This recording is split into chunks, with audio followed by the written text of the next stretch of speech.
the phantom hag.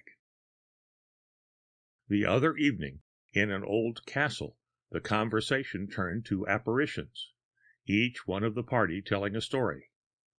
As the accounts grew more horrible, the young ladies drew closer together.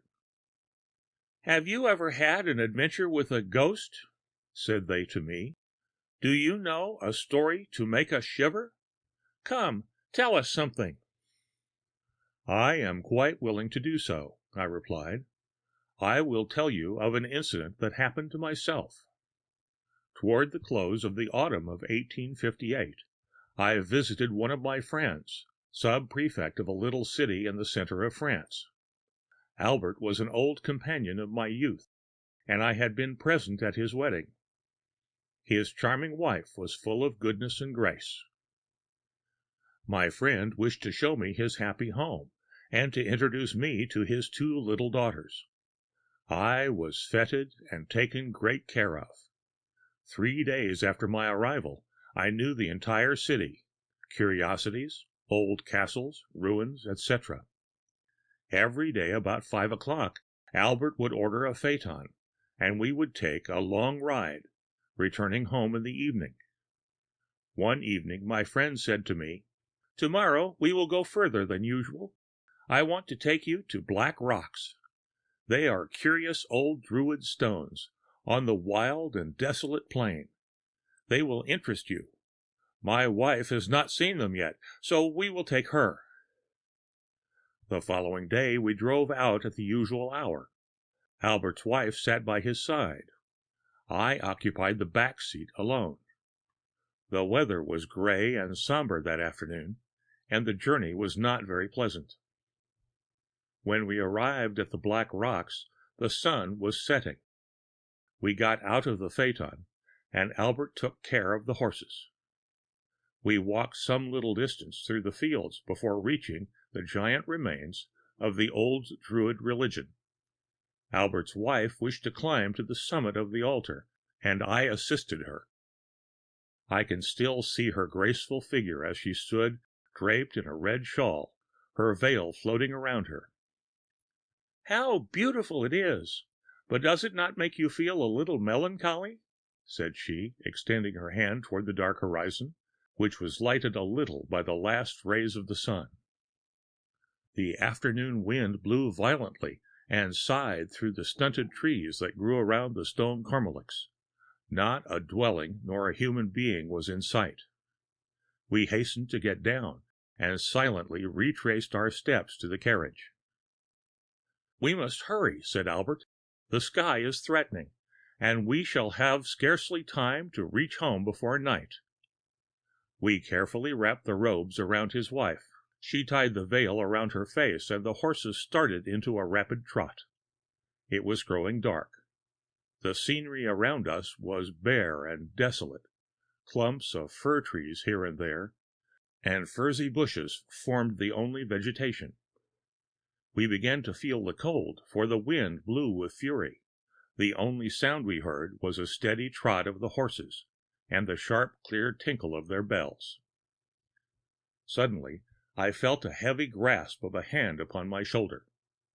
I turned my head quickly. A horrible apparition presented itself before my eyes. In the empty place at my side sat a hideous woman. I tried to cry out. The phantom placed her fingers upon her lips to impose silence upon me. I could not utter a sound. The woman was clothed in white linen. Her head was cowled, her face overspread with a corpse-like pallor, and in place of eyes were ghastly black cavities. I sat motionless, overcome by terror. The ghost suddenly stood up and leaned over the young wife. She encircled her with her arms, and lowered her hideous head as if to kiss her forehead. "What a wind!" cried Madame Albert, turning precipitately toward me. "My veil is torn!" As she turned, I felt the same infernal pressure on my shoulder, and the place occupied by the phantom was empty. I looked out to the right and left. The road was deserted, not an object in sight. "What a dreadful gale!" said Madame Albert. "Did you feel it? I cannot explain the terror that seized me. My veil was torn by the wind as if by an invisible hand. I am trembling still." "Never mind," said Albert, smiling. "Wrap yourself up, my dear. We will soon be warming ourselves by the good fire at home. I am starving." A cold perspiration covered my forehead. A shiver ran through me. My tongue clove to the roof of my mouth. I could not articulate a sound. A sharp pain in my shoulder was the only sensible evidence that I was not the victim of an hallucination. Putting a hand upon my aching shoulder, I felt a rent in the cloak that was wrapped around me. I looked at it. 5 perfectly distinct holes, visible traces of the grip of the horrible phantom. I thought for a moment that I should die, or that my reason should leave me. It was, I think, the most dreadful moment of my life. Finally, I became more calm. This nameless agony had lasted for some minutes. I do not think it is possible for a human being to suffer more than I did during that time. As soon as I recovered my senses, I thought at first I would tell my friends all that had passed, but hesitated, and finally did not, fearing that my story might frighten Madame Albert, and feeling sure my friend would not believe me. The lights of the little city revived me, and gradually the oppression of terror that overwhelmed me became lighter. So soon as we reached home, Madame Albert untied her veil. It was literally in shreds. I hoped to find my clothes whole, and prove to myself that it was all imagination. But no, the cloth was torn in 5 places, just where the fingers had seized my shoulder. There was no mark, however, upon my flesh, only a dull pain. I returned to Paris the next day, where I endeavored to forget the strange adventure, or at least, when I thought of it, I could force myself to think it an hallucination. The day after my return I received a letter from my friend Albert. It was edged with black. I opened it with a vague fear.